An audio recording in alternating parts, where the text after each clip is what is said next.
कंपनीच्या मेडिकल चेकअपमध्ये एका कर्मचाऱ्याला कॅन्सरचं निदान झाल्यानंतर त्या कर्मचाऱ्याच्या पाठीशी उभं राहण्याऐवजी त्याला कामावरून कमी करण्यात आल्याची घटना ही पुण्यामध्ये घडली आहे। SLB IT कंपनीमध्ये काम करणारे संतोष पाटोळे यांना एप्रिल महिन्यामध्ये मेडिकल कॅम्पच्या चेकअपमध्ये कॅन्सर असल्याचं निदान झालं। त्यांनी मे आणि जून महिन्यामध्ये उपचारासाठी रजा घेतली।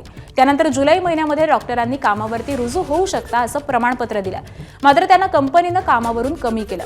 संतोष पाटोळेंना कामावरून कमी करताना कंपनीनं त्यांच्यामुळे कंपनीचा 2.5 ते 3 कोटी रुपयांचा तोटा होऊ शकला असता असं कारण दिलंय। या निर्णयाचा निषेध म्हणून त्यांची पत्नी, मुलगा, बहीण आणि मित्रांसह कंपनीसमोर आमरण उपोषण सुरू करण्यात आलंय। कंपनीनं मात्र अद्यापही यावरती कोणताही खुलासा केलेला नाही। तर पुण्याच्या येरवडा भागातील IT पार्कमधील ही संपूर्ण घटना आहे। या कर्मचाऱ्याला कॅन्सर झालेला होता, परंतु त्यानंतर पुन्हा एकदा कंपनीमध्ये रुजू होताना या कंपनीतून कामावरून त्यांना काढून टाकण्यात आल्याची ही घटना घडलेली आहे। तर दरम्यान पाटोळे कुटुंबियांसोबत बातचीत केली आमच्या प्रतिनिधींनी, आपण पाहूयात।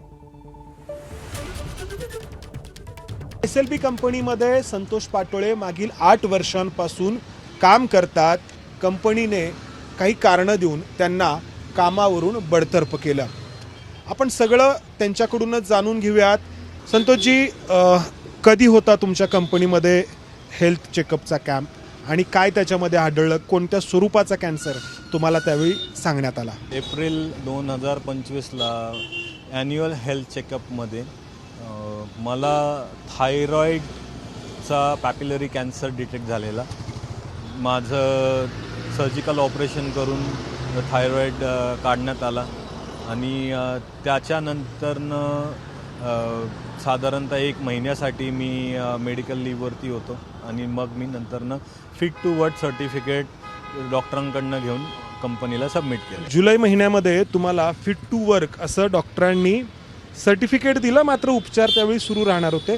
मात्र त्याच जुलै महिन्यामध्ये तुम्हाला टर्मिनेट करण्यात आलं। बरोबर, मी ऑफिसला येऊन माझे दैनंदिन काम करू शकतो ह्या भरोशावरती त्यांनी मला फिट टू वर्क सर्टिफिकेट दिलं गेलेलं होतं। तुम्ही कंपनीचं कितीचं नुकसान केलंय असं तुम्हाला सांगण्यात आलं आणि ते कशा स्वरूपाचं आहे? प्रथमतः जेव्हा मला हे टर्मिनेशन लेटर देण्यात आलं तेव्हा मी माझ्या मॅनेजर्सला आणि HR मॅनेजर्सला काही प्रश्न विचारले होते। ते प्रश्न असे होते, कारण जेव्हा मला टर्मिनेशन लेटर दिलं गेलं तेव्हा त्या लेटरमध्ये कुठलीही सबब कशी गेली, काय झालं, किती लॉस होता, कशामुळे लॉस झाला, हे काही देण्यात आलं नव्हतं। मला फक्त एवढं सांगण्यात आलं होतं की मी काही प्रोसिजर फॉलो केल्या नाहीत, त्याच्यामुळे कंपनीला फायनान्शियल लॉस झाला। मी बराच फॉलोअप केल्यानंतरनं मला हे सांगण्यात आलं की ही जी प्रोसिजर होती ती एक टेंडरच्या रिलेटेड होती आणि त्या टेंडरमध्ये मी जे सजेशन्स दिले कंपनीला त्या सजेशन्सच्या बेसिसवरती त्यांचं म्हणणं होतं की मॅनेजमेंटने डिसिजन घेतला आणि त्या डिसिजनमुळे कंपनीला हा लॉस संभावित होऊ शकतो।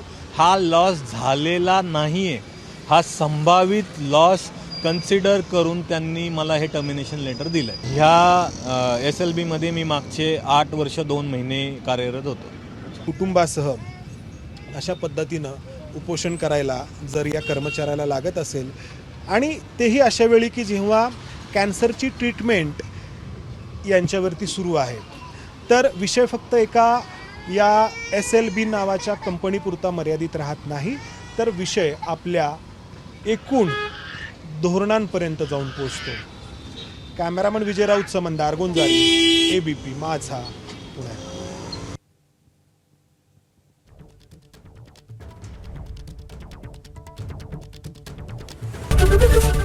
ABP माझा, उघडा डोळे बघा नीट।